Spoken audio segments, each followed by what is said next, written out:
नमस्कार दोस्तों, आज हम केवीएस और एनवीएस के लिए यूथ कंपटीशन टाइम्स की बुक पीआरटी, टीजीटी और पीजीटी के लिए संपूर्ण कंप्यूटर करने वाले हैं दोस्तों। जो अध्यायवार रहेगा इसमें टोटल मिलाकर के 9861 वस्तुनिष्ठ प्रश्न रहेंगे जो टोटल आपको आज मिलने वाले हैं। वीडियो शुरू करने के पहले वीडियो लाइक कर दीजिए और चैनल में नए हो तो चैनल को सब्सक्राइब कर लीजिए। हम इसी प्रकार की वीडियो आपको लाते रहेंगे दोस्तों।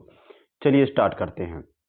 सबसे पहले आप देख लीजिए कि इसमें क्या क्या कंटेंट आपको मिलने वाला है दोस्तों। कंप्यूटर का परिचय, कंप्यूटर का विकास, input output, memory, software, data संचार टेक्नोलॉजी और माइक्रोसॉफ्ट विंडोज़, माइक्रोसॉफ्ट ऑफिस और विविध, ये सभी सवाल आपको इसमें मिलने वाले हैं लाइन बाय लाइन। इसलिए वीडियो शुरू करने के पहले वीडियो को लाइक कर दीजिए और चैनल में नए हो तो चैनल को सब्सक्राइब कर लीजिए दोस्तों। चलिए कंप्यूटर का परिचय। पहला प्रश्न दिया हुआ दोस्तों, कंप्यूटर की लाखों कार्यों या गणना का समान और सटीकता के साथ कार्य करने की क्षमता को उसकी कर्मठता कहते हैं। क्या कहते हैं दोस्तों? उसकी कंसिस्टेंसी कहते हैं। क्या बोलते हैं? सततता बोलते हैं, कंसिस्टेंसी बोलते हैं। चलिए, कंप्यूटर की विशेषताओं से संबंधित दिए गए कथन सत्य या असत्य को पहचानिए। पहला दिया हुआ है ऑटोमेशन कंप्यूटर की एक विशेष सुविधा है, और दूसरा दिया है विश्वसनीयता से तात्पर्य डेटा के समान सेट के लिए लगातार परिणाम देने की क्षमता से है।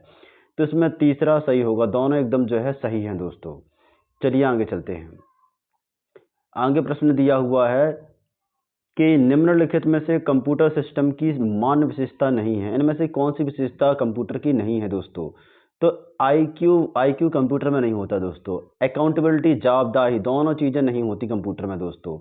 जबकि बहु उपयोगिता होती है, कर्मठता होती है, ये दोनों चीजें होती हैं। पर दो चीजें कंप्यूटर में कौन सी नहीं होती? आईक्यू और अकाउंटेबिलिटी नहीं होती। चलिए डी वाला आएगा आंसर, मतलब पहला और दूसरा सही है। चलिए, दिए गए कथनों के सही गलत होने का निर्णय कीजिए। तो इसमें कौन सा देखिए, कंप्यूटर की विभिन्न प्रकार के कार्य को समान सटीकता और क्षमता के साथ करने की क्षमता को कर्मठता कहते हैं, इंटेलिजेंट कहते हैं। दूसरा दिया हुआ है कंप्यूटर की उपयोगिता नामक विशेषता एक सुनिश्चित करती है कि कंप्यूटर को कोई थकान या एकाग्रता की कमी महसूस नहीं होती। तो इसका आंसर क्या होगा? दोनों गलत हैं दोस्तों, दोनों बिल्कुल गलत बता रहे हैं। चलिए इसमें बता देता हूं। कंप्यूटर की विभिन्न प्रकार के कार्यों को समान सटीकता और दक्षता के साथ कार्य करने की क्षमता को एक्यूरेसी कहते हैं, जिसे एफिशिएंसी भी ना कि इंटेलिजेंस बोलते हैं। अतः यह कथन गलत है। कंप्यूटर की बहुउपयोगिता वर्सिटिलिटी नामक विशेषता यह सुनिश्चित करती है कि कंप्यूटर में कोई थकान या एकाग्रता की कमी महसूस तो नहीं हो रही है। यदि यह कथन एकदम गलत है, क्योंकि बहुउपयोगिता कई क्षेत्रों में कार्य करने और सुनिश्चित करने के लिए करती है। कंप्यूटर में कोई थकान और एकाग्रता की कमी महसूस नहीं होती दोस्तों। चलिए, कंप्यूटर किसी इंसान की तुलना में बहुत तेज गति से काम करता है। कंप्यूटर की इस विशेषता को इस नाम से जाना जाता है। किस नाम से जानते हैं? दक्षता, इफिशियंसी नाम से जानते हैं दोस्तों। चलिए आगे चलते हैं। मतलब कंप्यूटर जब काम करता है तो उसमें कौन कौन सी विशेषता होती हैं? गति होती है, सटीकता होती है, दक्षता होती है, और गलतियां नग्नता होती है, आंकड़ा भंडारण क्षमता होती है। चलिए आगे चलते हैं। आगे प्रश्न दिया हुआ है दोस्तों, निम्नलिखित में से कौन सी विशेषता कंप्यूटर की बहुमुखी विशेषताओं को निरूपित करती है? तो एक साथ बहुत सारे काम करने में सक्षम होता है कंप्यूटर। बहुत सारे काम कर सकता है, गाना भी सुन सकते हैं, पीडीएफ भी खोल सकते हैं, ब्राउजर भी चला रहे होते हैं। निम्नलिखित में से कौन सी विशेषता कंप्यूटर की व्यावसायिक इंटेलिजेंट विशेषताओं को दर्शाती है? कौन सी विशेषता दोस्तों? तो इसमें बिना थके निरस्ता से घंटों तक काम कर पाना। चलिए आगे चलते हैं। निम्नलिखित में से सीपीयू का पूरा नाम क्या है दोस्तों? सीपीयू का पूरा नाम है सेंट्रल प्रोसेसिंग यूनिट। क्या बोलते हैं? सेंट्रल प्रोसेसिंग यूनिट बोलते हैं। इसके अंदर तीन भाग होते हैं, मेमोरी यूनिट होता है, कंट्रोल यूनिट होता है, और एएलयू अर्थमेटिकल लॉजिक यूनिट होता है दोस्तों। चलिए आगे चलते हैं। किसी भी कंप्यूटर सिस्टम का मस्तिष्क ब्रेन होता है। सीपीयू क्या होता है दोस्तों? कंप्यूटर सिस्टम का ब्रेन क्या होता है? सीपीयू होता है, जिसका पूरा नाम क्या है? Central processing unit. निम्नलिखित में से किस सॉफ्टवेयर का उपयोग फाइल की सामग्री को कंप्रेस करके आकार को कम करने के लिए किया जाता है? तो उसको बोलते हैं दोस्तों विनजिप। क्या बोलते हैं? विनजिप। ये क्या करता है? फाइल को कंप्रेस कर देता है, इसके आकार को छोटा बना देता है। चलिए, ऐसे सॉफ्टवेयर जो कंप्यूटर सिस्टम को क्षति पहुंचाने और बाधा बाधित करने के लिए विकसित किए जाते हैं मालवेयर कहलाते हैं। क्या कहते हैं? मालवेयर, या क्या बोलते हैं? वायरस भी बोलते हैं इनको। मालवेयर को क्या बोलते हैं दोस्तों? वायरस भी बोलते हैं। फ्रीवेयर क्या होता है? जो फ्री में सॉफ्टवेयर उपलब्ध हो जाते हैं उनको फ्रीवेयर बोलते हैं। और फार्मवेयर क्या होता है? जो जो हमारे सिस्टम को अनाधिकृत उपयोगकर्ताओं से रोकता है। और माइक्रो कोड क्या है? ये कोड कहलाता है दोस्तों। चलिए, मालवेयर कौन कौन से होते हैं दोस्तों? तो वायरस होता है, वार्म होता है, ट्रोजन हॉर्म होता है, स्पाईवेयर होता है, रैंसमवेयर होता है। ये सब मालवेयर के प्रकार हैं। चलिए आगे चलते हैं। आगे दिया हुआ है, उस सॉफ्टवेयर को क्या कहते हैं जिसका स्रोत कोड पब्लिक करने के लिए मुक्त खुली हो तथा जिसका निर्माण ऐसा कोई भी व्यक्ति कर सकता है, इसे फेरबदल कर सकता है, उसे क्या कहते हैं? ओपन सोर्स सॉफ्टवेयर बोलते हैं। क्या बोलते हैं दोस्तों? ओपन सोर्स सॉफ्टवेयर उसे बोलते हैं। चलिए आगे चलते हैं। जो निःशुल्क उपलब्ध होता है, निःशुल्क उपलब्ध होता है दोस्तों, ये कंप्यूटर डेटा को में संग्रहित करता है, जो कि एक संग्रह है। कंप्यूटर डेटा को किस में संग्रहित करता है दोस्तों? तो फाइल और फोल्डर में संग्रहित करता है डेटा को। चलिए आगे चलते हैं। आगे दिया हुआ है, ऐसा कूट रचित अंश जो अपनी प्रतिकृति बनाने की क्षमता रखता है तथा उसमें हानिकारक प्रभाव जैसे किसी सिस्टम को विकृत करने या उसमें निहित डेटा को नष्ट करने के लिए जैसे हानिकारक प्रभाव होते हैं, कहलाता है। ये वार्म कहलाता है। क्या कहलाता है दोस्तों? वार्म कहलाता है। या विषाणु, वायरस भी कहलाते हैं। तो वायरस कहलाता है दोस्तों। क्या कहलाता है? वायरस कहलाता है। दोषपूर्ण सॉफ्टवेयर क्या कहलाता है? वायरस कहलाता है। वायरस, वार्म, स्पाईवेयर, ट्रोजन, ये मालवेयर के प्रकार हैं। किसके? मालवेयर के। वायरस क्या होता है? एक प्रकार का छोटा सॉफ्टवेयर प्रोग्राम होता है जो स्वयं को कॉपी करने में सक्षम होता है, कंप्यूटर को विकृत करते हैं, इनकी सूचनाओं में सेंध लगाते हैं। वार्म क्या कहलाता है? वे स्वयं की प्रतिकृति बनाने में सक्षम होते हैं, दोषपूर्ण कोड फैलाते हैं, जैसे बैगल, मोरिस और सेसर। ये सब वार्म के प्रकार हैं। ट्रेजर हॉर्म क्या कहलाता है? एक ऐसा प्रोग्राम होता है जो देखने में हानिकारक प्रतीत नहीं होता, पर वास्तव में क्या होता है? हानिकारक होता है। ट्रोजन हॉर्म कहलाता है। चलिए, हार्डवेयर और सॉफ्टवेयर से संबंधित प्रश्नों को करते हैं। पहला प्रश्न दिया हुआ है, निम्नलिखित में से कौन सी कंपनी एंटीवायरस सॉफ्टवेयर विकसित करने के लिए नहीं जानी जाती? तो ये टैली कंपनी, ये एक डेटा रखने के लिए, डेटा को मैनिपुलेट करने वाली कंपनी है। कौन सी है? टैली। टैली भारतीय बहुराष्ट्रीय कंपनी है जो कि मुख्य रूप से enterprises resource planning ERP software के लिए जानी जाती है, आंकड़े के लिए। ठीक है। दूसरा दिया है, निम्नलिखित में से एंटीवायरस सॉफ्टवेयर के लिए सबसे प्रसिद्ध है। एंटीवायरस सॉफ्टवेयर कौन सा है दोस्तों? तो नार्ट्रॉन क्या है? एक एंटीवायरस सॉफ्टवेयर है। जबकि ये क्या है? सभी डेटाबेस है। क्या है? ओरेकल क्या डेटाबेस है। मेटा क्या है? एक मेटा कंपनी का नाम है फेसबुक की। एडोब क्या है? ये फोटोशॉप है। चलिए आगे चलते हैं। आगे दिया हुआ है प्रश्न दोस्तों कि निम्नलिखित में से कौन सा एक प्रकार का हानिकारक सॉफ्टवेयर है जो अन्य प्रोग्राम या फाइलों को जोड़कर स्वतः फैलता है, अपनी प्रतिक्रिया बनाता है और संक्रमित सिस्टम को नुकसान या बाधित पहुंचा देता है? वायरस कहलाता है। क्या कहलाता है? वायरस। एक सॉफ्टवेयर मालवेयर होता है जो स्वयं की प्रतिलिपि, सेल्फ रिप्लिकेटिंग होता है। चलिए आगे चलते हैं। कंप्यूटर में उपयोग की जाने वाली IC चिप किसने बनाई थी दोस्तों? किसकी बनी होती है? तो सिलिकॉन की बनी होती है। किसकी बनी होती है? सिलिकॉन की बनी होती है।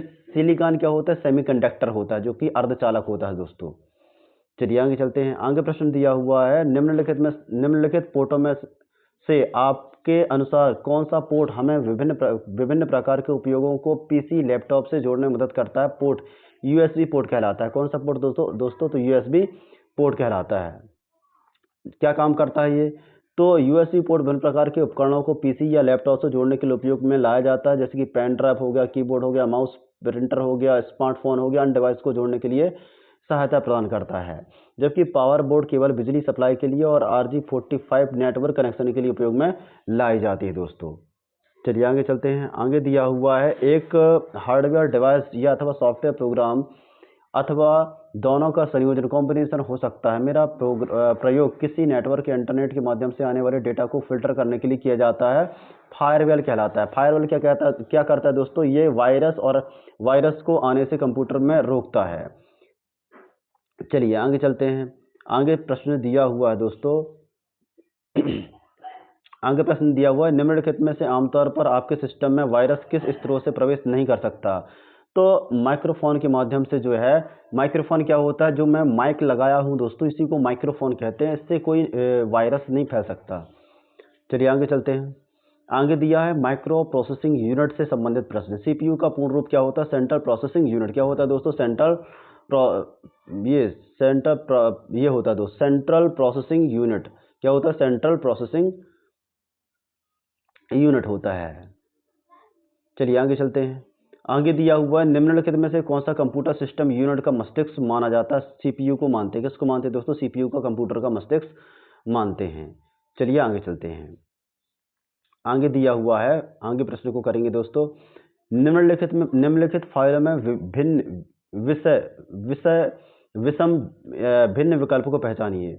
देखिए दोस्तों, कंपाइलर क्या होता है? एक फाइल को एक ही समय पर पूरी फाइल को कंपाइल कर देता है, एक साथ क्या कर देता है? कंपाइल कर देता है। इंटरप्रेटर क्या होता है? लाइन बाय लाइन कोड को कंपाइल करता है, मतलब लाइन बाय लाइन कोड को एग्जीक्यूट करता है। असेंबलर क्या होता है? जो मशीन लैंग्वेज को असेंबली लैंग्वेज को मशीन लैंग्वेज में कन्वर्ट करता है। जबकि वर्ड प्रोसेसर क्या होता है? इसमें हम अपना लेटर लिख सकते हैं, अपना एप्लीकेशन लिख सकते हैं वर्ड प्रोसेसर में, अपना पीडीएफ बना सकते हैं वर्ड प्रोसेसर की मदद से। तो इसमें तीनों में क्या है? डी अलग है। चलिए आगे चलते हैं। निम्नलिखित में से किसमें कंप्यूटर के सभी अंकगणितीय और तार्किक कार्य किए जाते हैं? किसमें? सीपीयू में। सीपीयू में कौन से कार्य किए जाते हैं दोस्तों? सीपीयू में ये सब काम किए जाते हैं दोस्तों। सीपीयू का कौन सा भाग कहलाता है? तो सीपीयू का अर्थमेटिकल लॉजिक यूनिट इसमें काम करता है। कौन सा काम करता है? एएलयू इसमें काम करता है दोस्तों। चलिए आगे चलते हैं। आगे प्रश्न दिया हुआ है, निम्नलिखित में से कौन से कंप्यूटर सिस्टम के समग्र कामकाज को नियंत्रित करने वाला हार्डवेयर इकाई पाई जाती है? तो हार्डवेयर इकाई कौन सी है? सीपीयू है दोस्तों। चलिए, जो सभी कंप्यूटर के काम को नियंत्रित करती है। सीपीयू प्रथमाध्यक्ष कार्य क्या है? सीपीयू का पहला काम क्या होता है? सेंट्रल प्रोसेसिंग यूनिट, मतलब पूरी यूनिट को देखना, यूनिट में काम करवाना। चलिए, निम्नलिखित में से कौन सा कंप्यूटर का ब्रेन कहलाता है? कंप्यूटर का ब्रेन क्या कहलाता है दोस्तों? तो सेंट्रल प्रोसेसिंग यूनिट को क्या बोलते हैं? सीपीयू को कंप्यूटर का ब्रेन कहते हैं। चलिए आगे चलते हैं। सबसे प्रसिद्ध कंप्यूटर सीपीयू बनाने वाली कंपनी कौन सी है? तो इंटेल है। इंटेल 4004 सबसे पहला बना कौन सा था? इंटेल 4004 जो माइक्रो प्रोसेसर था, किसने बनाया था? तो इंटेल ने बनाया था दोस्तों। चलिए आगे चलते हैं। सत्य बताइए, सभी कंप्यूटर समान प्रोसेसिंग स्पीड रखते हैं? कंप्यूटर की गति मेगाहर्ट्ज या गीगाहर्ट्ज में मापी जाती है। तो एकदम जो है इसमें कौन सा सत्य है, कौन सा असत्य है, बताइए दोस्तों। तो इसमें पहला असत्य है, दूसरा सत्य है। चलिए आगे चलते हैं। आगे प्रश्न दिया हुआ है, आगे प्रश्नों को करते हैं। एएलयू का कार्य क्या होता है? पहला कार्य क्या होता है? तो एएलयू को हम क्या बोलते हैं दोस्तों? एएलयू को बोलते हैं अर्थमेटिकल लॉजिक यूनिट। क्या बोलते हैं? अर्थमेटिक लॉजिक यूनिट बोलते हैं दोस्तों। चलिए आगे चलते हैं। ये काम क्या करता है? तो अर्थमेटिकल यूनिट जो होता है सीपीयू का एक हिस्सा होता है। इसका उपयोग अंकगणितीय तार्किक कार्यों को करने के लिए किया जाता है। लॉजिक ऑपरेशन जैसे कि एंड हो गया, और हो गया, नॉट हो गया, एक्सॉर हो गया, नॉर हो गया, एंड हो गया, गुणा जोड़ घटाना, ये सब के कार्य कौन करता है? अर्थमेटिकल लॉजिक यूनिट करता है। कंप्यूटर सिस्टम का मुख्य भाग जो मेमोरी यूनिट, कंट्रोल यूनिट और अर्थमेटिकल लॉजिक यूनिट से मिलकर बना होता है, क्या कहलाता है? सीपीयू कहलाता है। क्या कहलाता है दोस्तों? सीपीयू। सीपीयू के अंदर क्या होता है? कंट्रोल यूनिट भी होता है और अर्थमेटिकल लॉजिक यूनिट भी होता है और मेमोरी यूनिट भी होता है। सीपीयू का विस्तार क्या हुआ? Central processing unit, central unit कहलाती है। क्या कहलाती है? कंट्रोल यूनिट कहते हैं इसको। क्या बोलते हैं दोस्तों? कंट्रोल यूनिट कहते हैं। सीयू का पूरा नाम क्या है? कंट्रोल यूनिट बोलते हैं। बी वाला सही होगा दोस्तों। चलिए आगे चलते हैं। सीपीयू तथा प्रयोक्ता के मध्य संपर्क प्रदान करता है। कौन प्रदान करता है दोस्तों? तो कंट्रोल यूनिट प्रदान करता है। चलिए आगे चलते हैं। कंट्रोल यूनिट का अभिन्न अंग क्या है? कंट्रोल यूनिट किसका अंग है दोस्तों? तो सीपीयू का अभिन्न अंग है, क्योंकि ये सिग्नल को कंट्रोल करता है। कंट्रोल यूनिट सीपीयू के कंट्रोल सिग्नल को हैंडल करता है और यूजर को दिए गए कमांड के उत्तर देता है। चलिए, निम्नलिखित में से सीपीयू रजिस्टर में निष्पादित किए जाने वाले इंस्ट्रक्शन का एड्रेस क्या होता है? तो सीपीयू का जो एड्रेस होता है उसको क्या बोलेंगे दोस्तों? उसको हम बोलते हैं दोस्तों प्रोग्राम काउंटर। एक विशेष प्रयोजन रजिस्टर है। इसका उपयोग प्रोसेसर द्वारा निष्पादित किए जाने वाले अगले निर्देशों का पता लगाने के लिए किया जाता है। सीपीयू में गणना के परिणामों को अस्थायी रूप से संग्रहित करने के लिए एक्यूमुलेटर रजिस्टर का उपयोग किया जाता है। एक्यूमुलेटर रजिस्टर का उपयोग किया जाता है। गर्भिता सहाय एक नया स्मार्टफोन खरीदने की योजना बना रही है। उसे निम्न से किस पहलू के बारे में चिंता नहीं करनी चाहिए? तो ईथरनेट के लिए चिंता नहीं करनी चाहिए। ईथरनेट किस में प्रयोग होता है दोस्तों? तो ये कंप्यूटरों में प्रयोग किया जाता है ईथरनेट का। चलिए आगे चलते हैं। आगे दिया हुआ है किस पीसी लैपटॉप पर high quality audio video output को कनेक्ट करने के सर्वाधिक उपयुक्त पोर्ट का नाम क्या है? तो HDMI पोर्ट। HDMI पोर्ट क्या होता है? जो high quality audio video output को कनेक्ट करने के लिए प्रयोग में लाया जाता है, HDMI कहलाता है। हाई डेफिनीशन मल्टीमीडिया इंटरफेरेंस, इसका पूरा नाम क्या है दोस्तों? High definition multimedia interference. ये डिजिटल इंटरफेरेंसेस का उपयोग टीवी, मॉनिटर, प्रोजेक्ट आदि के लिए किया जाता है दोस्तों। चलिए आगे चलते हैं। आगे अब हम सवाल करेंगे कंप्यूटर के विकास से संबंधित सवाल रहेंगे दोस्तों। चलिए, आकार और स्थान की आवश्यकता के संदर्भ में सही आरोही क्रम क्या है? देखिए दोस्तों, सबसे पहले क्या आया था? वैक्यूम ट्यूब आया था। वैक्यूम ट्यूब के बाद क्या आया? ट्रांजिस्टर आया। ट्रांजिस्टर के बाद क्या आया? इंटीग्रेटेड सर्किट आया था। पहला वाला जो है इस तरीके से बता रहा है। दूसरा दिया हुआ है इंटीग्रेटेड सर्किट, ट्रांजिस्टर और वैक्यूम ट्यूब। तो हमको किस क्रम में दर्शाना है? आरोही क्रम में। तो दूसरा वाला इसका क्या होगा? सही होगा। ये अवरोही क्रम में दिया हुआ है और ये आरोही क्रम में दिया हुआ है। चलिए, प्रथम पीढ़ी में क्या आया था? तो वैक्यूम ट्यूब। क्या आया था दोस्तों? पहली पीढ़ी थी 42 से लेकर के 55 के बीच में वैक्यूम ट्यूब, और 56 से लेकर 64 रजिस्टर। तृतीय पीढ़ी 65 से लेकर 75 इंटीग्रेटेड सर्किट आया, IC जिसे बोलते हैं। और चतुर्थ पीढ़ी 76 से लेकर 89 जो कि माइक्रो प्रोसेसर और VLSI। और पांचवी पीढ़ी में ULSI और AI का प्रयोग पांचवी पीढ़ी में हुआ। चलिए आगे चलते हैं। आगे प्रश्न दिया हुआ कंप्यूटर की प्रथम पीढ़ी के बारे में निम्न से कौन सा कथन असत्य है? असत्य बताना है। इसमें कौन सा कथन असत्य है दोस्तों? तो पहला वाला दिया हुआ है वे कम संख्या में रजिस्टर का इस्तेमाल करते थे जो कम मात्रा में गर्मी उत्पादन। इसमें प्रथम पीढ़ी में रजिस्टर नहीं सर, वैक्यूम ट्यूब का प्रयोग करते थे। किसका? वैक्यूम ट्यूब का हम प्रयोग करते थे। पहला वाला गलत हो गया दोस्तों, और गलत को ही हमें बताना था। चलिए, निम्नलिखित में से पहली पीढ़ी के कंप्यूटर का मूल भाग घटक क्या था? पहली पीढ़ी में हम किसका प्रयोग करते थे? तो पहली पीढ़ी में वैक्यूम ट्यूब का प्रयोग करते थे दोस्तों। किसका प्रयोग करते थे? वैक्यूम ट्यूब का प्रयोग करते थे मेमोरी के लिए। चलिए, पहली पीढ़ी के कंप्यूटर कौन कौन से हैं ये भी जान लेते हैं। तो पहली पीढ़ी के कंप्यूटर हैं एनेक है, यूनिवैक है, IBM का मार्क 1। ये क्या है? पहली पीढ़ी के कंप्यूटर हैं। कंप्यूटर में IC संक्षिप्त रूप क्या होता है? IC मतलब होता है इंटीग्रेटेड सर्किट। क्या होता है दोस्तों? इंटीग्रेटेड सर्किट होता हो, जो कि इसका नाम है इंटीग्रेटेड सर्किट। चलिए आगे चलते हैं। इंटीग्रेटेड सर्किट का काम क्या होता है? ये IC का उपयोग कार्यों के लिए किया जाता है, जैसे television set, micro processor, automobile, audio video उपकरण, मोबाइल आदि इसमें उसका उपयोग किया जाता है। IC का माइक्रो प्रोसेसर चिप जो है 1958 में जैक किल्बी द्वारा विकसित किया गया था दोस्तों। चलिए आगे चलते हैं। निम्न में से कौन से कंप्यूटर प्रोफेशनल प्रेजेंटेशन बनाने के तहत दैनिक जीवन डेटा और वर्ड प्रोसेसिंग के लिए उपयोग किया जाता है? वो क्या कहलाता है? तो उसे हम क्या बोलते हैं दोस्तों? माइक्रो कंप्यूटर बोलते हैं। माइक्रो कंप्यूटर को हम क्या बोलते हैं? डेस्कटॉप कंप्यूटर बोलते हैं। जो हमारे घरों में कंप्यूटर हम यूज करते हैं दोस्तों, हम अपने स्कूलों में कंप्यूटर यूज करते हैं, उनको हम क्या बोलते हैं? माइक्रो कंप्यूटर बोलते हैं। मेगा कंप्यूटर नहीं होता दोस्तों, मेगा कोई कंप्यूटर नहीं होता। मेन फ्रेमवर्क कंप्यूटर वो कंप्यूटर होते हैं जो सर्वर के रूप में काम करते हैं, जो कि हम बैंकों में यूज करते हैं। सुपर कंप्यूटर जो कि बहुत सारे अनुसंधानों में यूज किया जाता है, अंतरिक्ष और खगोल विज्ञान में यूज किया जाता है, सुपर कंप्यूटर कहलाता है। पांच पीढ़ियों का वर्गीकरण इनमें से किस कारक पर आधारित है? पांच पीढ़ियों का जो वर्गीकरण है दोस्तों, वो सभी जितने दिए हुए हैं, कास्ट पर, स्टोरेज पर, स्पीच पर, टेक्नोलॉजी बदल गई। पहले वैक्यूम ट्यूब का प्रयोग किया जाता था, आज IC का प्रयोग किया जाता है। स्पीड पहले कम थी, आज बढ़ गई। स्टोरेज पहले कम थी, आज बढ़ गई। कॉस्ट पहले बहुत ज़्यादा थी, अब कम हो गई। चलिए आगे चलते हैं। पहली पीढ़ी, दूसरी पीढ़ी, ये आज मैं आपको दिखा चुका हूँ। चलिए आगे चलते हैं। कंप्यूटर का वर्गीकरण। कंप्यूटर तृतीय पीढ़ी के कंप्यूटर को निर्माण किया गया था। तृतीय पीढ़ी के कंप्यूटर का निर्माण किया गया था किससे? तो IC के माध्यम से किया गया था। IC मतलब होता है इंटीग्रेटेड सर्किट। तीसरी पीढ़ी के कंप्यूटर इंटीग्रेटेड सर्किट का उपयोग करके निर्मित किए गए थे और कंपोनेंट के बीच में वायर्ड इंटरकनेक्शन से बचने के लिए IC में एक चिप, ट्रांजिस्टर और कंपैसिटर रजिस्टर जैसे कंपोनेंट का उपयोग किया गया था। कंप्यूटर में उपयोग की जाने वाली IC चिप किससे बनाई जाती है? तो सिलिकॉन से बनाई जाती है। किससे बनाई जाती है दोस्तों? सिलिकॉन से बनाई जाती है। IC रजिस्टर्ड और कैपेसिटर आदि जैसे इलेक्ट्रॉनिक कंपोनेंट का एक संग्रह होता है और यह आमतौर पर सिलिकॉन से बना होता है, जो कि अर्धचालक है।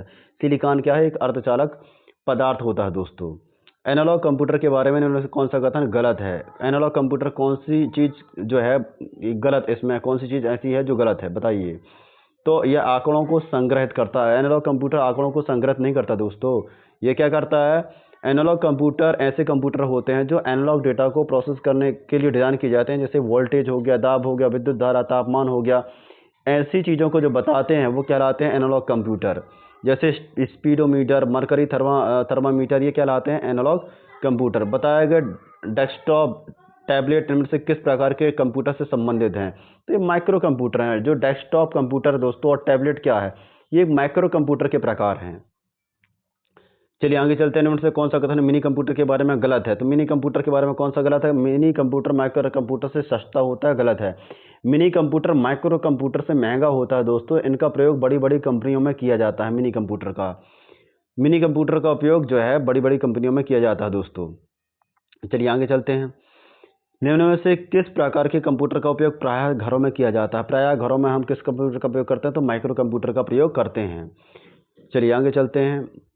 दुनिया का पहला स्मार्टफोन IBM साइमन किस वर्ष लॉन्च किया गया था? तो 1994 में लॉन्च किया गया था दोस्तों। चलिए आगे चलते हैं। भारत में विकसित किया गया पहला सुपर कंप्यूटर कौन था? तो परम। कौन था दोस्तों? परम भारत में विकसित पहला सुपर कंप्यूटर है। चलिए आगे चलते हैं।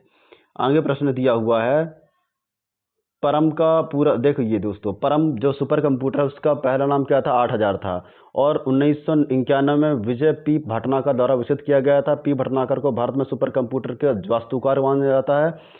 परम का पूरा नाम क्या है? पैरेलल मशीन है। यह centre for development for advance computing CDEC के द्वारा विकसित किया गया है, जो गैगा फ्लैश सुपर कंप्यूटर के नाम से जाना जाता है। चलिए आगे दिया है मौसम की भविष्य और तेल और गैसों की खोज वैज्ञानिक अनुरूपों के अनुरूप बड़ी मात्रा में गणना करने के लिए हम किसका प्रयोग करेंगे? तो सुपर कंप्यूटर का प्रयोग करेंगे दोस्तों। चलिए आगे चलते हैं। निम्न गद्यों को पढ़कर के संदर्भ जानकारी को समझें और दिए गए संदर्भ को उत्तर दीजिए। पहला संदर्भ दिया हुआ दोस्तों, कंप्यूटर को विभिन्न मापदंडों के आधार पर वर्गीकृत किया जाता है। उद्देश्यों के आधार पर समान और विशेष प्रयोजन के उद्देश्य होते हैं। हार्ड डिवाइस और के प्रकार के आधार पर एनालॉग और डिजिटल हार्डवेयर हाइब्रिड कंप्यूटर के रूप में कंप्यूटर के वर्गीकरण हैं। आकार के आधार पर कंप्यूटर 4 प्रकार के होते हैं। सुपर कंप्यूटर सभी कंप्यूटर में सबसे शक्तिशाली और तेज और बहुत महंगा कंप्यूटर होता है। बिल्कुल सही है दोस्तों, एकदम जो है सही बता रहा है ये। चलिए आगे चलते हैं। यह बड़ी मात्रा में डेटा को संसाधित करता है, बड़ी तेजी से बड़ी मात्रा में गणना करता है। सुपर कंप्यूटर बड़े और डेटाबेस एप्लीकेशन के उपयोग में लाए जाते हैं। सुपर कंप्यूटर के उदाहरण जैसे ग्रे-1 और एटा 10। मेन फ्रेम कंप्यूटर बड़े कंप्यूटर होते हैं, बहुत अधिक सूचना संग्रहित करते हैं और एक समय में कई कार्य कर सकते हैं, कई प्रोसेसिंग कार्य कर सकते हैं। मुख्य रूप से बड़ी सूचना को कार्यों के लिए उपयोग में ला सकते हैं। चलिए आगे चलते हैं। इनको आप देख लेंगे, मैं सीधे आपको जो है इसके प्रश्नों को लेके चलता हूँ। चलिए आगे मैं प्रश्नों को पढ़ता हूँ दोस्तों। दिया हुआ है अत्यधिक उच्च स्पीड पर जटिल निष्पादन के लिए प्रयोग किया जाता है, तो सुपर कंप्यूटर का प्रयोग किया जाता है। उच्च स्पीड के लिए जटिल निष्पादन के लिए सुपर कंप्यूटर का प्रयोग किया जाता है दोस्तों। चलिए आगे चलते हैं। आगे दिया हुआ है ऐरावत जो है 2025 में भारत का सबसे सुपर फास्ट कंप्यूटर कौन सा है? ऐरावत PSAI AI, ठीक है दोस्तों, ये पुणे ने ही विकसित किया है इसको भी। चलिए आगे चलते हैं। आगे अब हम इनपुट डिवाइस और आउटपुट डिवाइस से रिलेटेड प्रश्नों को करेंगे दोस्तों। चलिए पहला प्रश्न दिया है, जब की का प्रयोग कीबोर्ड पर किसी करैक्टर के साथ किया जाता है तो यह कैपिटल करैक्टर को टाइप करने में सहायता करती है, अन्यथा लोअर केस करैक्टर टाइप करती है। कौन सा की कहलाती है? तो शिफ्ट की। कौन सी की कहलाती है दोस्तों? शिफ्ट की। हम इसका प्रयोग करके लोअर जो केस का करैक्टर रहता है उसका बड़ा अक्षर बना सकते हैं दोस्तों। चलिए आगे दिया हुआ सारा अपर केस और लोअर केस में करैक्टर टाइप करने के बीच में डॉगल करने के लिए एक मैजिक की का प्रयोग करती है। इसमें मैजिक की पहचान कीजिए। तो इसमें मैजिक की किसको बोलते हैं दोस्तों? मैजिक की हम कैप्स लॉक को बोल सकते हैं। कैप्स लॉक क्या होती है? एक प्रकार की मैजिक की ही होती है। क्या होती है? कैप्स लॉक एक मैजिक की का ही काम करती है। निम्नलिखित में से डिवाइस उपयोगकर्ताओं को कंप्यूटर सिस्टम में डेटा इनपुट करने में सहायता करती है। डेटा अगर इनपुट करना है दोस्तों तो हम किसके माध्यम से करेंगे? तो स्कैनर के माध्यम से डेटा को हम इनपुट करा सकते हैं। बाकी सभी आउटपुट डिवाइस हैं। चलिए आगे चलते हैं। आगे दिया हुआ निम्नलिखित में से इनपुट डिवाइस नहीं है। इनपुट डिवाइस में कौन सी नहीं है दोस्तों? ये प्लॉटर क्या है? एक आउटपुट डिवाइस है दोस्तों, इनपुट डिवाइस नहीं है। चलते हैं आगे। आगे दिया हुआ है, चलिए आगे चलते हैं। विभिन्न प्रकार के उपलब्ध कियोस्क कौन कौन से हैं? कौन कौन से हैं दोस्तों? तो इसमें तीनों जो हैं, इंफॉर्मेशन कियोस्क होता है, सेल्फ सर्विस कियोस्क होता है, इंटरनेट कियोस्क होता है। ये सभी कियोस्क के प्रकार हैं। निम्नलिखित में से हाई प्रिंटिंग की गति मापने के लिए आमतौर पर उपयोग किया जाता है। हाई प्रिंटिंग की गति अगर मापना है तो हमें किसका प्रयोग करना होगा दोस्तों? तो हमें प्रयोग करना होगा पीपीएम का। पीपी मतलब होता है पेज पर मिनट। क्या होता है? पेज पर मिनट, मतलब 1 मिनट में कितने पेज प्रिंट हो रहे हैं, इस गति से हम मापते हैं पेज की गति को। डीपीआई मतलब क्या होता है? डॉट पर इंच। क्या होता है? प्रिंट की गुणवत्ता मापने के लिए डॉट पर इंच का प्रयोग किया जाता है। चलिए आगे चलते हैं। आगे दिया है कंप्यूटर प्रणाली के संदर्भ में ओएमआर सबसे सामान्य रूप क्या होता है? ओएमआर मतलब होता है ऑप्टिकल मार्क रिकॉग्निशन। चलिए आगे चलते हैं। कंप्यूटर में समान रूप से ऑप्टिकल मार्क रिकॉग्नाइजर एक तकनीकी मुख्यतः परीक्षणों, सर्वे और फीडबैक फॉर्मों के लिए किया जाता है। यह कंप्यूटर द्वारा स्वचालित रूप से पढ़ा और प्रोसेस किया जा सकता है। यह मल्टीपल चॉइस आंसर सीट होती है, ओएमआर सीट के माध्यम से होता है। चलिए आगे चलते हैं। वायरस ज़्यादातर नेटवर्क और संक्रमण किस माध्यम से फैलता है? तो सबसे ज़्यादा जो है दोस्तों पेन ड्राइव के माध्यम से फैलता है। पेन ड्राइव में क्या करते हैं, बहुत सारी फाइल होती हैं और उसी फाइल को हम कंप्यूटर में फंसा देते हैं, जिसके कारण ये वायरस आ जाते हैं। चलिए आगे चलते हैं। दैनिक संचालन के लिए लैपटॉप पर आमतौर पर प्रयुक्त होने वाले इनपुट डिवाइस का नाम क्या है? इनपुट डिवाइस सबसे ज़्यादा हम कीबोर्ड और माउस का प्रयोग करते हैं दोस्तों। रोज़ के हम कीबोर्ड और माउस का सबसे ज़्यादा प्रयोग करते हैं। चलिए आगे चलते हैं। मानक QWERTY कीबोर्ड पर क्यू कुंजी के ठीक नीचे कौन सी कुंजी स्थापित होती है? तो की कुंजी के नीचे जो है दोस्तों, अगर क्यू कुंजी है और क्यू कुंजी के नीचे कौन सी कुंजी स्थापित होती है, इसका जो है हम बताएंगे कौन सी कुंजी स्थापित होती है। तो क्यू कुंजी जो होती है उसके नीचे हमेशा जो है दोस्तों QWERTY कीबोर्ड पर एक मानक अंग्रेजी भाषा का टाइपराइटर कीबोर्ड कहलाता है। इसमें दूसरी पंक्ति की पहली में QWERTY और जिसको ये बोलती ही हैं, इस पर के और के कुंजी क्यू कुंजी के ठीक नीचे होती है। चलिए पहचानिए निम्नलिखित कथन सत्य हैं या असत्य हैं। पहला दिया हुआ है कि जॉयस्टिक आमतौर पर कंप्यूटर के कीबोर्ड पर लगाई जाती है, एकदम गलत है। जॉयस्टिक जो है एक इनपुट डिवाइस है दोस्तों, कीबोर्ड पर क्यों लगाई जाएगी? जॉयस्टिक इनपुट और आउटपुट दोनों का काम करती है, दोनों गलत हैं दोस्तों, दोनों जो है एकदम जो है गलत है। चलिए आगे चलते हैं। आगे दिया हुआ है प्रश्न, चलिए आगे प्रश्न दिया हुआ है दोस्तों, एक सेकेंड रुकिए, थोड़ा सा ये हिल रहा है, मैं इसको सुधार लूँ थोड़ा। आगे प्रश्न दिया हुआ, हाँ चलिए आगे प्रश्न दिया हुआ दोस्तों, निम्नलिखित में से इनपुट उपकरणों का उपयोग किसके लिए किया जाता है? किसका प्रयोग किया जाता है? तो टच स्क्रीन का उपयोग किसके लिए किया जा सकता है दोस्तों? चलिए आगे चलते हैं। आगे दिया हुआ है निम्नलिखित में से इनपुट उपकरणों का किसके लिए उपयोग किया जाता है? तो किसका टच स्क्रीन का प्रयोग किया जा सकता है? चलिए आगे चलते हैं। आगे दिया हुआ है निम्नलिखित में से कौन सा कथन सही है? इनमें से कौन सा कथन है जो सही है दोस्तों? तो इसमें टच पैड एक पॉइंटिंग डिवाइस है, तो हो सकती है टच पैड क्या होती है? एक पॉइंटिंग डिवाइस का ही रूप होता है दोस्तों। चलिए आगे चलते हैं। आगे दिया हुआ टच पैड क्या है? एक ट्रैक पैड के रूप में काम करता है, ये इनपुट डिवाइस और लैपटॉप में संलग्न होता है। चलिए आगे चलते हैं। आगे क्वेश्चन दिया हुआ है, आगे प्रश्न दिया हुआ दोस्तों कि निम्न दिए गए कथनों में कौन सा सुमेल सही है? माउस केवल तरंगीय उपकरणों में प्रयुक्त होता है, एमआईआर और ओसीआर इनपुट के रूप में काम करता है, तो सही है, पर ये गलत है दोस्तों। ये वायरलेस भी हो सकता है, माउस केवल तरंग के रूप में नहीं होता, एक वायरलेस भी हो सकता है। तो इसमें केवल दूसरा सही है। क्या है दूसरा? केवल सही है। चलिए आगे चलते हैं। आगे दिया हुआ है निम्नलिखित में से कौन सा एक पॉइंटिंग इनपुट डिवाइस नहीं है? पॉइंटिंग इनपुट डिवाइस कौन नहीं है? तो कीबोर्ड एक क्या है? एक की लिखने के लिए है दोस्तों, पॉइंटिंग डिवाइस नहीं है, जबकि तीनों क्या है?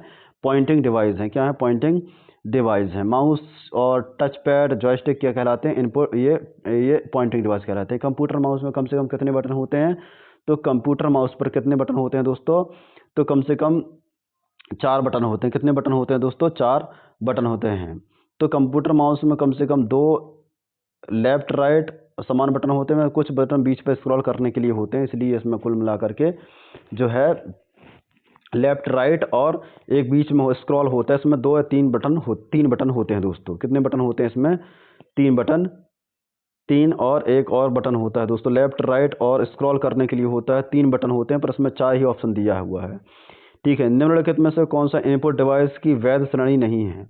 कौन सी वैध श्रेणी नहीं है? तो कलर क्या है? एक वैध श्रेणी नहीं है दोस्तों, बाकी सभी क्या है? वैध श्रेणी कहलाती हैं। चलिए आगे चलते हैं। वर्तमान में प्रचलित उत्पादों का विज्ञापन पर उनकी और जनता का ध्यान आकर्षित करने के लिए निम्न से किस सूचना कियोस्क का उपयोग किया जाता है? तो किस सूचना का प्रयोग किया जाता है दोस्तों? खुदरा सूचना का प्रयोग किया जाता है। चलिए आगे चलते हैं। आगे प्रश्न दिया हुआ है, चलिए आगे प्रश्न दिया हुआ दोस्तों, कंप्यूटर पर गेम खेलने के लिए निम्न से किस डिवाइस का उपयोग किया जाता है? तो जॉयस्टिक का प्रयोग किया जाता है। जॉयस्टिक क्या है? कंप्यूटर पर गेम खेलने के लिए इसका प्रयोग किया जाता है दोस्तों। चलिए आगे चलते हैं। आगे दिया है, कंप्यूटर माउस के संदर्भ में बायां बटन आइटम में सहायता करता है, जबकि दायां बटन मेन्यू पर को सहायता करता है सेलेक्ट और डिस्प्ले करने के लिए दोस्तों। चलिए आगे चलते हैं। आगे दिया हुआ है, निम्नलिखित में से क्या एक उल्टे माउस जैसे दिखाई देता है? लगी बॉल को उंगली से घुमाते हैं, कर्सर को उंगली से घुमाते हैं, क्या कहलाता है? वो एक ट्रैक बॉल कहलाती है दोस्तों। क्या कहलाती है? वो ट्रैक बॉल होती है। चलिए आगे चलते हैं। आगे दिया हुआ है, निम्नलिखित में से कौन सी सूचना कियोस्क की एक समान श्रेणी के अंदर आती है? तो कौन सी सूचना आती है दोस्तों? तो ये free standing kiosk, wall mounted kiosk दोनों आती हैं दोस्तों। ये दोनों आती हैं। ये क्या होती है मैं आपको बताता हूँ। ये फ्री स्टैंड कियोस्क में कियोस्क एक स्थायी रूप से स्थापित ढांचे पर खड़े होते हैं। अक्सर ये सार्वजनिक स्थल जैसे मॉल, अतिथि गृह या व्यापारिक क्षेत्र में दिखाई देते हैं।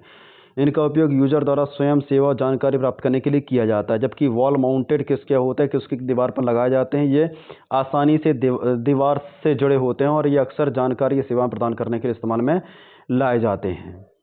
चलिए आगे चलते हैं। आगे प्रश्न दिया हुआ है कि निम्नलिखित में किस सूचना कियोस्क के संबंध में से कौन सा कथन गलत है? गलत कथन बताना है। आकार, प्रकार और कार पर ध्यान दिए बिना सभी सूचना कियोस्क में हार्डवेयर और सॉफ्टवेयर घटक होते हैं। यह मानव कर्मचारियों की तुलना में कियोस्क अधिक ग्राहकों की सेवा प्रदान करता है, क्योंकि ये 24 घंटे काम करता है बिना ब्रेक लिए। तो इसमें दोस्तों दोनों एकदम जो गलत हैं। चलिए आगे चलते हैं। आगे दिया हुआ है, ऑप्टिकल इनपुट डिवाइस कंप्यूटर को इनपुट के स्रोत के रूप में लाइट का उपयोग करने की अनुमति देता है। निम्न से कौन सा ऑप्टिकल इनपुट डिवाइस का उदाहरण है? तो ऑप्टिकल इनपुट डिवाइस का उदाहरण कौन सा है दोस्तों? तो दोनों ए और बी दोनों इसका उदाहरण है। ऑप्टिकल के अंदर कौन कौन सी चीज़ें आ जाती हैं दोस्तों? तो इसमें तो स्कैनर भी आ जाता है, मैग्नेटिक इंक करेक्टर रिकॉग्नाइजर भी आ जाता है। दोनों चीज़ें इसमें आ जाती हैं। चलिए, सूचना कियोस्क के संबंध में कौन सा कथन गलत है? तो इसमें कौन सा कथन गलत है दोस्तों? ये क्वेश्चन ही खराब है, इसको छोड़ते हैं दोस्तों, क्योंकि ये क्वेश्चन आते आते हैं नहीं है। चलिए मैं ऐसे क्वेश्चन बताता हूँ जो आते ही हैं। चलिए, निम्न से किस में कर्सर की गति को नियंत्रित करने के लिए इंटरफ्रेट या रेडियो सिग्नल का उपयोग किया जाता है? रेडियो तरंगों का प्रयोग तार रहित माउस पर किया जाता है, जिसे वायरलेस माउस कहते हैं दोस्तों। चलिए आगे चलते हैं।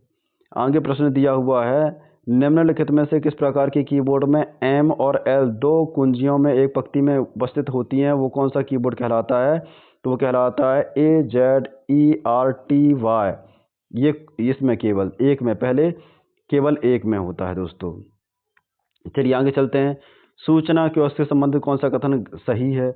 ये क्वेश्चन जो है दोस्तों मैं बता देता हूँ। इसकी कार्यक्षमता सीमित होती है या दूरस्थ नियंत्रक होता है। तो इसमें दोनों एकदम जो है सही है दोस्तों, दोनों इसमें सही होगा, क्योंकि सूचना कियोस्क के संबंध में दोनों सही हैं, क्योंकि इसकी कार्यक्षमता सीमित होती है इसमें, क्योंकि यह आमतौर पर निश्चित सेट की सूचना और सेवाओं को प्रदान करने के लिए डिजाइन किया जाता है। यह दूरस्थ नियंत्रण होता है। सूचना कियोस्क को दूरस्थ के माध्यम से नियंत्रित किया जा सकता है। इसमें सूचनाओं को सही जानकारी प्राप्त करने में मदद मिलती है। किसी कंप्यूटर सिस्टम में निम्न में किसका प्रयोग मूल पाठ इनपुट के लिए नहीं किया जा सकता? मूल पाठ या इनपुट के लिए कौन सा काम नहीं किया जा सकता दोस्तों, इसको बताना है। तो इसमें हम किसका प्रयोग नहीं कर सकते? तो जॉयस्टिक का प्रयोग नहीं कर सकते। जॉयस्टिक गेम के लिए क्या करते हैं हम? इनपुट डिवाइस है, गेम खेलने के लिए इसका प्रयोग किया जाता है ज़्यादातर। या फिर वायुयान जो हम चलाते हैं दोस्तों, उसमें जो गेयर होते हैं वो जॉयस्टिक से कंट्रोल किए जाते हैं। चलिए आगे चलते हैं। निम्न से कौन सा इनपुट डिवाइस का उदाहरण नहीं है? इनपुट डिवाइस इसमें कौन सा नहीं है दोस्तों? स्पीकर क्या आउटपुट डिवाइस है, क्योंकि स्पीकर के माध्यम से हम पूरी जानकारी सुन पाते हैं। माउस क्या है? इनपुट है, जबकि बारकोड रीडर क्या है? इनपुट है। और क्यूआर क्या है? इनपुट डिवाइस है। चलिए आगे चलते हैं। आगे दिया हुआ है निम्न में से कौन सा एक इनपुट डिवाइस है? इनपुट डिवाइस कौन सी है? तो एक जो ये दिया हुआ है लाइट पेन क्या है? एक इनपुट डिवाइस है दोस्तों। बाकी सभी क्या है? ये आउटपुट डिवाइस के प्रकार हैं। चलिए आगे चलते हैं। आगे दिया हुआ है बायोस का मूलभूत प्रयोजन क्या होता है? बायोस मतलब होता है सिस्टम हार्डवेयर संगठनों को चालू और परीक्षण करने का काम करता है। हार्डवेयर और जो सॉफ्टवेयर होते हैं उनके बीच में क्या करता है? परीक्षण चालू कर देता है जब हम चालू करते हैं कंप्यूटर को। चलिए आगे चलते हैं। आगे दिया हुआ है कि is responsible for the setting up the hardware और starting for the operating system. तो बायोस का ही काम होता है। बायोस क्या करता है? Input basic input output system प्राथमिक हार्डवेयर को सेट करता है और ऑपरेटिंग सिस्टम को लोड करना शुरू कर देता है। ये रैम क्या कहलाता है? Random access memory. और रोम क्या कहलाता है? Read only memory. निम्न में से कौन सी कीबोर्ड की वैलिड कैटेगरी है? कीबोर्ड की कौन सी कैटेगरी है जो वैलिड होती है दोस्तों? चलिए बताते हैं कौन सी वैलिड है। तो इसमें दोस्तों ये ए वाली वैलिड कैटेगरी कहलाती है। QWERTY एक वैलिड कैटेगरी होती है। क्यू के बाद WERTY। आउटपुट के बारे में पढ़ते हैं दोस्तों। निम्न से कौन सी इनपुट डिवाइस है? इनपुट डिवाइस कौन सी है दोस्तों इसमें? तो क्या है इसमें? वेब कैम क्या कहलाती है? एक इनपुट डिवाइस कहलाती है। जब हम अपना आधार कार्ड बनवाने जाते हैं दोस्तों तो वेब कैम के माध्यम से हमारी फ़ोटो अपलोड होती है। चलिए आगे चलते हैं। निम्न से कौन सा एक उपकरण आउटपुट डिवाइस के रूप में वर्गीकृत नहीं किया जा सकता? आउटपुट डिवाइस इसमें कौन सा नहीं है दोस्तों? तो आउटपुट डिवाइस उसमें कौन सा नहीं है? स्कैनर। स्कैनर क्या है? एक इनपुट डिवाइस है। बाकी सभी क्या है? एक आउटपुट डिवाइस के प्रकार हैं। चलिए आगे चलते हैं। आगे दिया हुआ निम्न से कौन सा उपकरण आउटपुट डिवाइस का उदाहरण है? आउटपुट डिवाइस स्पीकर कहलाता है। बाकी सभी क्या है? ये इनपुट डिवाइस हैं। कीबोर्ड माउस और वेबकैम क्या है? एक इनपुट डिवाइस हैं। बाकी स्पीकर क्या है? एक आउटपुट डिवाइस है। कौन सा इनपुट डिवाइस नहीं है? इनपुट डिवाइस इसमें कौन सा नहीं है दोस्तों? प्लॉटर। प्लॉटर क्या है? एक आउटपुट डिवाइस है। बड़े पेज को प्रिंट करने के लिए प्लॉटर का प्रयोग किया जाता है। चलिए आगे चलते हैं। आगे दिया हुआ है चलिए आगे चलते हैं। किस कंप्यूटर सिस्टम में से किसे इनपुट डिवाइस के रूप में नहीं किया जा सकता? इनपुट डिवाइस के रूप में किसे नहीं किया जा सकता? तो प्लॉटर को इनपुट डिवाइस के रूप में नहीं किया जा सकता क्योंकि ये आउटपुट डिवाइस है दोस्तों। बाकी ये सभी क्या है? इनपुट डिवाइस हैं। जैसे जॉयस्टिक हो गया, टच पैड हो गया, कीबोर्ड हो गया, इनपुट डिवाइस हैं। निम्नलिखित में से किसका प्रयोग एक आउटपुट डिवाइस के रूप में नहीं किया जा सकता? आउटपुट डिवाइस के रूप में किसका प्रयोग नहीं किया जा सकता? तो माइक का प्रयोग। माइक क्या होता है? एक इनपुट देने के लिए प्रयोग में लाया जाता है। बाकी सभी क्या है? आउटपुट डिवाइस हैं। चलिए आगे चलते हैं। आगे दिया हुआ है निम्नलिखित में से वेब ब्राउज़र का लोकप्रिय उदाहरण क्या है? तो माइक्रोसॉफ्ट एज। ये माइक्रोसॉफ्ट के द्वारा लाया गया एक वेब ब्राउज़र है दोस्तों। चलिए आगे चलते हैं। आगे दिया हुआ है किसी पीसी लैपटॉप पर ईथरनेट कनेक्शन को कनेक्ट करने के लिए किस पोर्ट का प्रयोग किया जाता है? तो इसको अपन RJ45 का प्रयोग करते हैं। किसका? RJ45 केबल का प्रयोग करते हैं। चलिए आगे चलते हैं। निम्न से क्या एक इनपुट डिवाइस नहीं है? इनपुट डिवाइस इसमें कौन सी नहीं है दोस्तों? चलिए दोनों तो इनपुट डिवाइस हैं। चलिए आगे चलते हैं। आगे दिया हुआ है प्लॉटर। प्लॉटर एक आउटपुट डिवाइस कहलाती है दोस्तों। प्लॉटर एक आउटपुट डिवाइस है जबकि टच पैड क्या है? इनपुट डिवाइस होती है।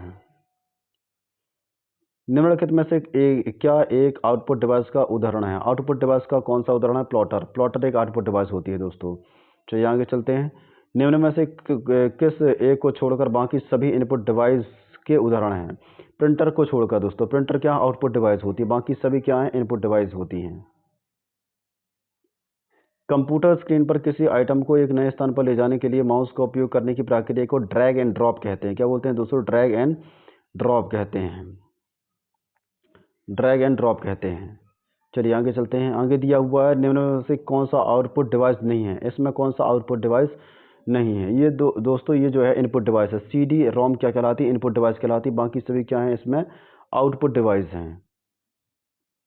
चलिए आगे चलते हैं। बताओ कौन सा सत्य है और असत्य है? प्रिंटर एक आउटपुट डिवाइस है जबकि प्लॉटर एक इनपुट डिवाइस है। दोस्तों इसमें जो प्रिंटर दिया हुआ है ये तो आउटपुट डिवाइस है ही, प्लॉटर भी प्रिंटर का ही प्रकार होता है जो कि आउटपुट होता है, ये तो पहला गलत हो गया। दूसरा दिया है 1024 बाइट के बराबर होता है 1 MB। 1 MB नहीं 1 किलो बाइट होता है दोस्तों, दोनों बिल्कुल गलत हैं, दोनों एकदम जो है दोनों असत्य हैं। क्या है, दोनों असत्य होंगे, बी वाला इसका आंसर होगा। चलिए आगे चलते हैं। आगे दिया हुआ है किसी आउटपुट यूनिट एक कंप्यूटर से सूचना को कागज पर तस्वीर के रूप में स्थानांतरित करने के लिए किसका प्रयोग करती है? तो किसका प्रयोग करती है दोस्तों? प्लॉटर का प्रयोग करती है। किसका? प्लॉटर का प्रयोग करती है। 25 इंच कंप्यूटर मॉनिटर का तात्पर्य क्या होता है? 25 इंच मतलब होता है दोस्तों प्रपट्टी स्क्रीन पर विकर्णी 25 इंच, विकर्ण मतलब होता है तिरछा। चलिए आगे चलते हैं, आगे सवालों को हल करेंगे। आगे सवाल दिए हुए हैं दोस्तों, चलो आगे आगे के सवालों को करते हैं हल। आगे अब आता है मेमोरी। क्या आता है दोस्तों? मेमोरी। तो मेमोरी से संबंधित प्रश्नों को अब हल करेंगे। वीडियो आप एक बार लाइक कर दीजिए दोस्तों, और चैनल में नए हो तो चैनल को सब्सक्राइब कर लीजिए क्योंकि हम इसी प्रकार की वीडियो आपको लाते रहेंगे। चलिए, निम्नलिखित में से कौन कंप्यूटर सिस्टम में वोलाटाइल मेमोरी का प्रकार है? तो रैम क्या है? एक वोलाटाइल मेमोरी का प्रकार कहलाती है। जो वोलाटाइल मतलब होता है जो लाइट जाने के बाद खत्म हो जाती है, वोलेटाइल मेमोरी कहलाती है। नॉन वोलेटाइल मतलब होती है ऐसी मेमोरी जो लाइट जाने के बाद भी बनी रहती है, जैसे रोम, ये क्या कहलाती है? एक नॉन वोलेटाइल मेमोरी है। जबकि रैम क्या है? एक वोलेटाइल मेमोरी है, टेम्परेरी मेमोरी भी इसे कहते हैं। निम्न में से कौन सी मेमोरी डी रोम से तेज होती है लेकिन महंगी नहीं होती? तो डी रैम से कौन सी मेमोरी तेज होती है? तो एस रैम होती होगी दोस्तों। एस रैम मतलब होता है स्टैटिक रैम। क्या होती है? स्टैटिक रैम होती है ये। चलिए आगे चलते हैं। आगे दिया हुआ है निम्न से कौन सा एक प्रकार का गैर वाष्पीय स्मृति नॉन वोलेटाइल मेमोरी है? नॉन वोलेटाइल कौन सी होती है दोस्तों? ई रोम मतलब erasable programmable read only memory एक नॉन वोलेटाइल मेमोरी कहलाती है। यह बिजली जाने के बाद ही बनी रहती है। रोम की निम्नलिखित श्रेणियों में से किस श्रेणी में संग्रह सामग्री को मिटाने के लिए विद्युत संकेतों की जरूरत होती है? तो किस में जरूरत होती है दोस्तों? तो ई रोम में जरूरत पड़ती है। मतलब electrically erasable programmable read only memory एक प्रोग्रामेबल रीड मेमोरी कहलाती है जो कि संग्रह किए गए डेटा को विद्युत रूप से मिटाने के लिए प्रयोग में लाती है। चलिए आगे चलते हैं। कैश मेमोरी और के बीच में बफर के रूप में काम करती है। किसकी? सीपीयू और रैम के रूप में बफर का काम करती है। कौन? Cache memory. निम्न से कथन में कौन सा कथन गलत है? इसमें कौन सा कथन है जो गलत है? पहला दिया हुआ है प्राथमिक मेमोरी द्वितीय मेमोरी से तेज होती है दोस्तों। प्राथमिक मेमोरी को मुख्य मेमोरी भी कहते हैं, बिल्कुल कहते हैं। द्वितीय मेमोरी डायरेक्ट एक्सेस मेमोरी होती है, ये थोड़ा सा डाउट है। चलिए आगे चलते हैं। कंप्यूटर मेमोरी का उपयोग डेटा स्टोर और प्रोसेसिंग के लिए किया जाता है। तो तीसरा वाला जो है एकदम जो है गलत है दोस्तों। चलिए आगे चलते हैं, आगे प्रश्न देखते हैं। आगे प्रश्न क्या दिया हुआ है? निम्नलिखित में से किस प्रकार के रोम को उत्पादकता के समय छुपाया जाता है? तो एम रोम को उत्पादकता मतलब मास्क रीड ओनली मेमोरी एक प्रकार की रोम कहलाती है और एम रोम के निर्माण के दौरान इसे छुपाया जाता है दोस्तों। चलिए, दिए गए कथन में कौन सा कथन सही है? एस रैम और डी रैम से धीमी होती है। एस रैम जो है डी रोम से धीमी होती है, गलत है दोस्तों। क्योंकि एस रैम स्टैटिक रैम जो होती है डी रैम से तेज होती है। डी रोम में कैपेसिटर और अन्य ट्रांजिस्टरों का उपयोग किया जाता है। तो एकदम जो है इसमें केवल दूसरा सही है, केवल दूसरा इसमें सही होगा, पहला गलत है। चलिए आगे चलते हैं। रैम में संग्रहित जानकारी की जांच किसकी सहायता से की जा सकती है? किसकी सहायता से जांच की जा सकती है दोस्तों? तो इसमें बायोस के माध्यम से हम इसमें जांच कर सकते हैं। बायोस मतलब होता है बेसिक इनपुट आउटपुट सिस्टम। चलिए आगे चलते हैं। आगे दिया हुआ है लगभग प्रत्येक कंप्यूटर में किसी न किसी क्षमता का रोम होता है, जिसे क्या कहते हैं? इसे हम क्या बोलते हैं दोस्तों? इसे बूट फार्मवेयर बोलते हैं, बूट फार्मवेयर बोलते हैं। चलिए, दिए गए कथनों में सही और गलत का निर्धारण कीजिए। पहला दिया हुआ है डी रैम और कैश मेमोरी दोनों की एक्सेस समान होती है। और दूसरा दिया हुआ है कंप्यूटर सिस्टम में एस रोम और डी रोम दोनों को मुख्य मेमोरी के रूप में इस्तेमाल किया जाता है। तो इसमें क्या आंसर होगा दोस्तों? तो इसमें आंसर होगा ए वाला, मतलब दोनों। एक पहला तो इसमें गलत होगा क्योंकि डी रोम और कैश मेमोरी की एक्सेस गति में अंतर होता है। कैश मेमोरी डेटा को त्वरित रूप से पहुंचाती है, जबकि डी रोम डायनेमिक रैम जो होती है डेटा तक पहुंचने के लिए अधिक समय लेती है। दूसरा कथन सही है, क्योंकि कंप्यूटर सिस्टम में एस रोम जो होती है डी रोम दोनों मुख्य मेमोरी के रूप में काम करती हैं। चलिए, पी रोम के बारे में कौन सा कथन सही है? पी रोम मतलब होता है प्रोग्रामेबल रीड ओनली मेमोरी। यह एक सीक्वेंशियल एक्सेस मेमोरी है, यह एक चुंबकीय मेमोरी है, ये एक नॉन वोलेटाइल मेमोरी है। तो नॉन वोलेटाइल मेमोरी तो है दोस्तों, और इसमें केवल तीसरा ही सही है, क्योंकि नॉन वोलेटाइल मेमोरी है केवल ये, बस। चलिए आगे चलते हैं।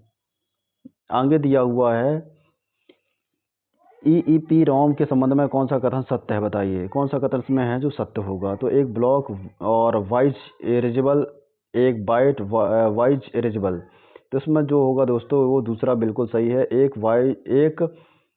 यह बाइट वाइज इरेजेबल होता है, बाइट वाइज इरेजेबल होता है, दूसरा केवल सही होगा।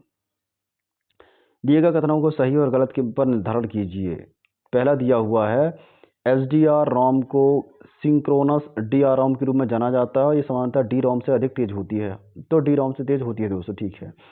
एस रोम डी रोम से अधिक तेज होती है, लेकिन इसे लगातार रिफ्रेश करने की आवश्यकता होती है। एकदम जो है गलत है, रिफ्रेश नहीं भी करोगे तो कोई दिक्कत नहीं दोस्तों। पर देखते हैं इसका आंसर क्या सही हो सकता है।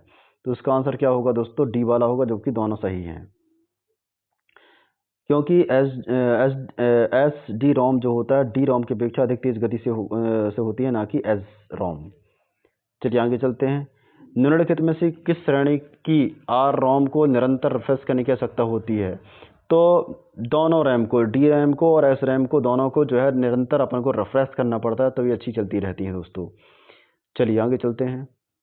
निम्नलिखित में कौन सी रीड ओनली मेमोरी का प्रकार नहीं है? कौन नहीं है दोस्तों? तो एस रोम जो है रीड ओनली मेमोरी नहीं है, क्योंकि ये स्टैटिक रैंडम एक्सेस मेमोरी है, स्टैटिक रैंडम एक्सेस मेमोरी है। चलिए आगे चलते हैं। आगे दिया है बड़ी सॉफ्टवेयर एप्लीकेशन फाइलों को स्टोर करने के लिए इनमें से किस डास्क का प्रयोग किया जाता है? तो किसका प्रयोग किया जाता है? डीवीडी रोम का प्रयोग किया जाता है। डीवीडी का फुल फॉर्म क्या होता है? Digital versatile disc read only memory, एक ऑप्टिकल डिस्क कहलाती है दोस्तों। चलिए आगे चलते हैं। आगे दिया हुआ है डिस्क जो स्टोरेज क्षमता इसकी देख लीजिए। जैसे सी डी रोम की स्टोरेज क्षमता होती है 700 MB, सी डी आर की होती है 700 MB, D V D R की होती है 4.7 GB, सी डी आर की होती है 700 MB। D V D R ROM सबसे अच्छी डिस्क मानी जाती है दोस्तों।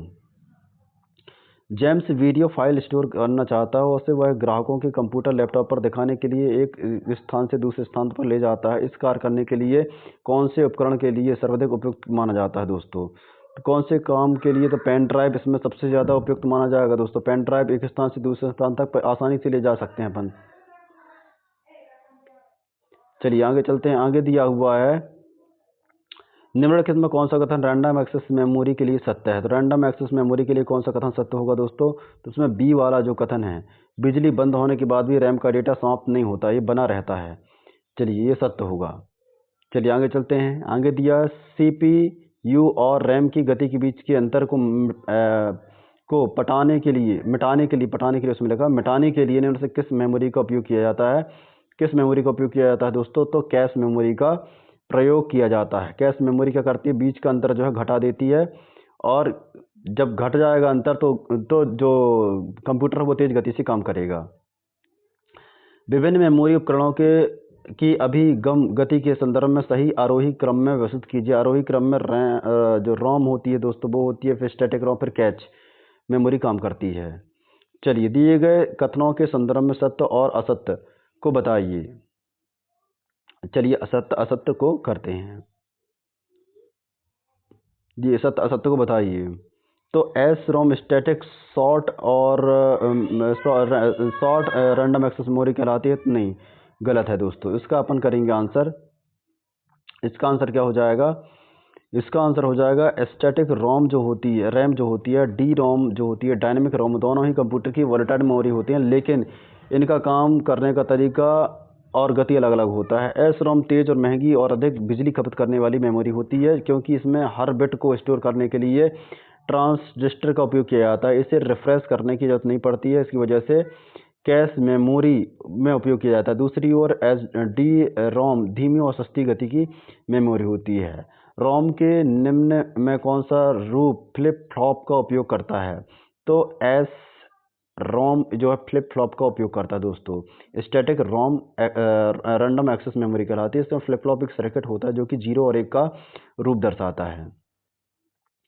चलिए आगे चलते हैं। इसमें कौन सा पावर विद्युत प्रवाह को चालू होने पर डेटा को बनाए रखने के लिए रिफ्रेश करने की आवश्यकता होती है? कौन सी मेमोरी होती है? तो डी रोम होती है, डी रैम होती है।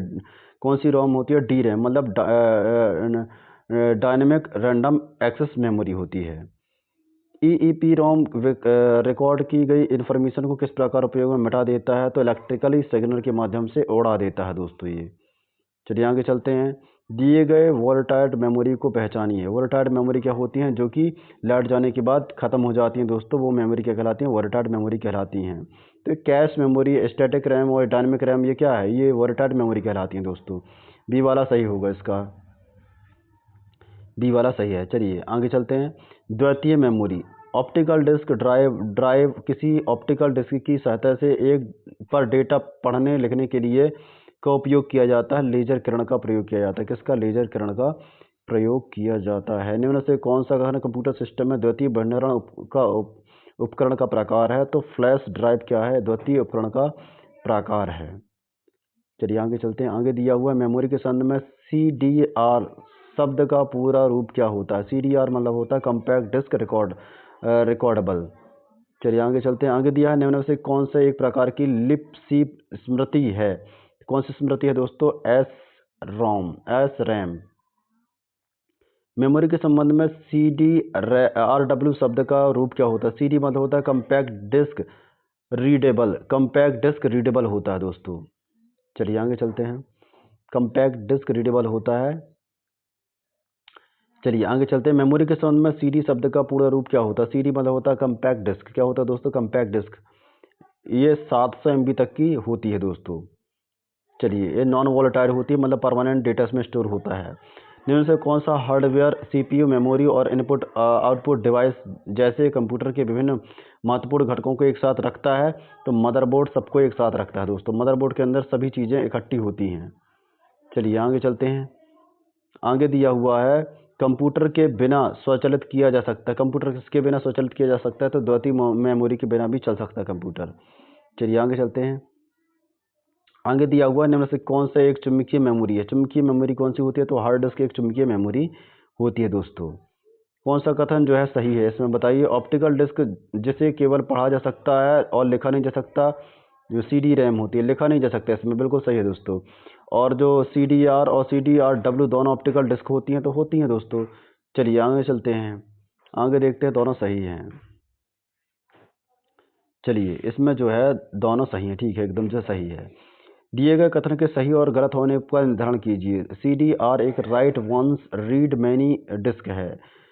CDR मतलब होता है compact disc read only memory कहलाती है। इसमें पहला गलत हो गया दोस्तों। CDRW मतलब डेटा को देखने लिखने मिटाने की अनुमति देता है, तो बिल्कुल सही है। पहला तो गलत है, दूसरा सही है।